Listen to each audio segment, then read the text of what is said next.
తిరుమలలో master plan ను అమలు చేయడానికి చకచక అడుగులు పడుతున్నాయి. సీఎం చంద్రబాబు ఆదేశాలతో మాస్టర్ ప్లాన్ ను వేగవంతం చేస్తున్నామని అన్నారు ఈవో శ్యామలారావు. తిరుమల పవిత్రతను ప్రతిబింబించేలా అధునాతన ఆర్కిటెక్చర్ తో రూపొందిస్తున్నామని అన్నారు. గతంలో తిరుమలలో బిల్డింగ్లు ఇష్టారాజ్యంగా నిర్మించారని, నార్మ్స్ అంటూ ఏవీ పాటించలేదని, వాటిని చూసుకునే వ్యవస్థ అసలు లేదని అన్నారు ఈవో. అయితే తిరుమలలో urban designing and town planning విభాగం ఏర్పాటు చేస్తామని అన్నారు ఈవో. రాబోయే 25 ఏళ్లకు సరిపడేలా విజన్ డాక్యుమెంట్ను సైతం తయారు చేస్తున్నామని అన్నారు.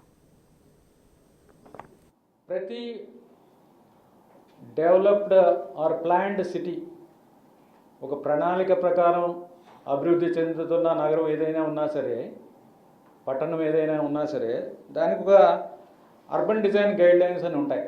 అంటే ఇలాంటి హిస్టారికల్ సిగ్నిఫికెన్స్ ఉన్న, రిలీజియస్ సిగ్నిఫికెన్స్ ఉన్న, ఇంత మంచి ఆర్కిటెక్చర్ ఉన్న సిటీస్ ఏవైతే ఉన్నాయో, క్షేత్రాలు ఏవైతే ఉన్నాయో, అక్కడ ఒక ఆ రిలీజియస్ సిగ్నిఫికెన్స్ లేకపోతే ఆ హిస్టారికల్ సిగ్నిఫికెన్స్, అక్కడ ఉన్న ఆర్కిటెక్చరల్ ఫీచర్స్ అవన్నీ కూడా మనకి ప్రతిబింబించేలాగా అక్కడున్న బిల్డింగ్స్ ఉండాలి. కానీ అవేమీ లేవనేది మన అందరికీ తెలుసు. టీటీడీ సొంతంగా ఏ బిల్డింగ్ కట్టినా, లేకపోతే ఏ ప్రైవేట్ బిల్డరో లేకపోతే డోనరో కట్టినా సరే, దానికి అది ఆ బిల్డింగ్స్ అన్నీ కూడా మనకి జూబ్లీ హిల్స్లో కట్టిన బిల్డింగ్స్, ఏ ఆర్కిటెక్ట్స్ ఎలా అయితే జూబ్లీ హిల్స్లో బిల్డింగ్ కడతారో దానికి దీనికి తేడా ఏమీ లేదు. అలా ఉండడానికి వీల్లేదు.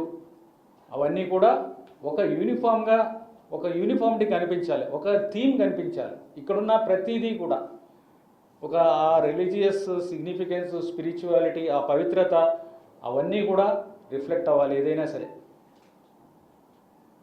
తర్వాత ఇప్పుడు పేర్లు కూడా చూస్తే, మొన్న బోర్డులో కూడా ఆ విషయం చర్చకు వచ్చింది. టీటీడీ బోర్డులో ఏమిటంటే, ఈ పేర్లు కూడా కంపెనీ పేర్లు పెట్టడం అనేది కరెక్ట్ కాదు. ఆ కంపెనీ పేర్లని, డోనార్ కాటేజెస్ ఏవైతే ఉన్నావన్నీ కదా కంపెనీ పేర్లు తీసేసి టీటీడీ నుంచే ఒక 100-150 పేర్లు ఇస్తాం. హిందూ ధర్మానికి సంబంధించిన పేర్లు, లేకపోతే స్వామివారికి సంబంధించిన పేర్లు, ఇవి పేర్లు ఇస్తే ఆ 150లోంచే వాళ్ళు సెలెక్ట్ చేసుకుని దాని ప్రకారమే ఆ పేర్లు పెట్టాలనేది ఒక ముఖ్యమైన ఉద్దేశం. అది కూడా బోర్డులో కూడా చర్చించడం జరిగింది. దాని ప్రకారం చేయడం జరుగుతుంది.